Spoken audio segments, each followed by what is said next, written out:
บายดีมื้อนี้ซูโม่แกงซ่ามีเกมมาแนะนำแล้วซึ่งว่าเป็นเกมที่ว่าคลาสสิกซึ่งว่าหลายๆคนนี่อาจจะเคยเล่นมาแล้วแต่อย่างน้อยส่วนจะเป็นเกมนั้นไปครับชมภาพกันเลยอันดับที่5เกม Duck Hunt หรือว่าเกมยิงเป็ดเกมนี้เป็นเกมที่ว่าต้องใช้ปืนแต่ว่าบ่เป็นปืนในสงครามได้อย่าฟ้าตกใจ เป็นปืนที่วันมาน้ำเกมนี้เป็นเกมที่ต้องใช้ความไวและประสาทสัมผัสที่ดีในการยิงเป็ดที่ว่าจะบินขึ้นมาจากฟุ่มหญ้าแต่ถ้าว่ายิงบ่ถึกนี่ก็จะมีหมาขึ้นมาหัวเหยาะเย้ยเฮานำอีกเด้อ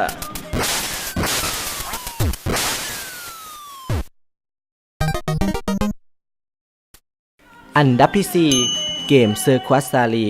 เป็นเกมสวนสัตว์ที่ให้ซูโม่มึนหลายเพราะว่าเกมนี้คือชื่อได้ว่าเป็นเกมที่ว่าเล่นยากเกมนี้สิให้ได้เล่นกัน6ด่านแต่ละด่านก็จะมีรูปแบบการเล่นที่ว่าแตกต่างกันออกไปว่าจะเป็นการขี่สิงโต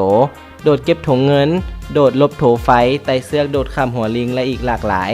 นอกจากนั้นถ้าโมโมเล่นครบ6ด่านแล้วมันก็จะให้เฮาได้กลับมาเล่นใหม่โดยมีความยากเพิ่มขึ้นกว่าเก่าถ้าผู้ใดสนใจไปซอกโหลดมาเล่นกันได้เลยเด้อ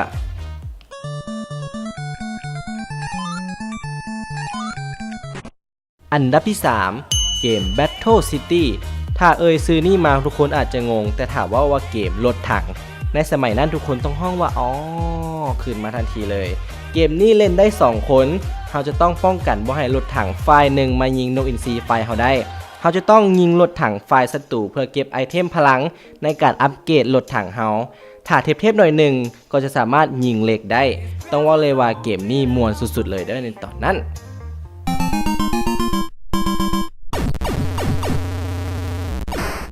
อันดับที่2เกม Contra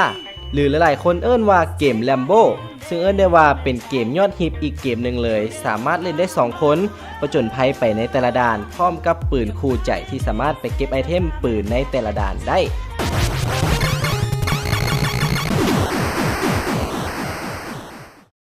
อันดับที่1คงจะเป็นเกมอื่นไปบ่ได้เลยนอกจากเกม Super Mario แน่นอนเลยว่าไผที่มีเกมกระแสต้องได้เล่นเกมนี้แน่นอนเป็นเกมผจญภัยเก็บเหรียญเก็บเห็ดดอกไม้ไฟและไอเทมอื่นๆไปในแต่ละด่านถ้าไผบ่เคยเล่นเกมนี้นี่แปลว่าบ่ได้เล่นเกมกระแสเลยก็ว่าได้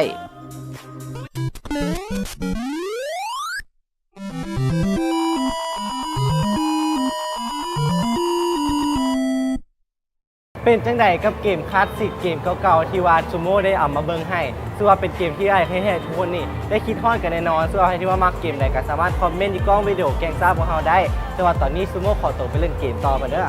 บ๊ายบาย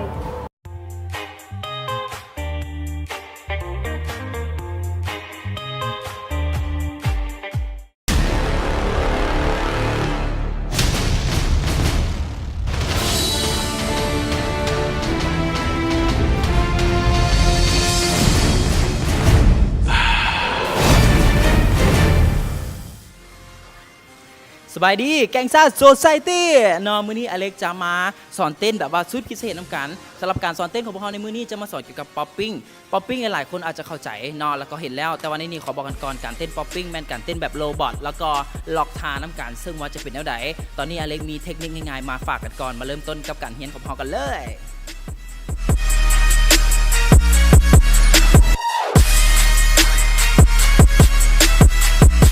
มาสำหรับตอนนี้อเล็กจะมาสอนเกี่ยวกับท่าเบสิกของป๊อปปิ้งของพวกเราเริ่มต้นจากการล็อกท่ากันก่อนซะเขาจะต้องมีการล็อกท่าให้แน่นเพราะว่าเวลาเต้นทุกอย่างเลยป๊อปปิ้งหรือบอป๊อปแดนก็สุดแล้วแต่เขาจะต้องมีการล็อกท่าเพื่อให้ท่าเต้นของพวกเราชัดเจนแล้วก็เบสิกของการเต้นป๊อปปิ้งของพวกเรานี่เลยมาเรียนรู้นำกันกับ7 สเต็ปเนาะ1 2 3 4 5 6 7อีกทีหนึ่งเนาะ1 2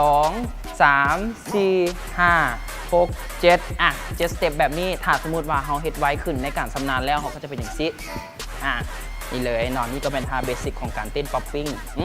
ลองเฮ็ดเบิ่งกันได้และมื้อนี้อเล็กจะเอาท่าเบสิกแบบนี้มามิกซ์ในการเต้นซึ่งว่าเขาจะเต้นฟรีแลนซ์หรือว่าฟรีสไตล์ก็สุดแล้วแต่เขาสามารถมิกซ์ได้มาเบิ่งภาพตัวจริงกันเลย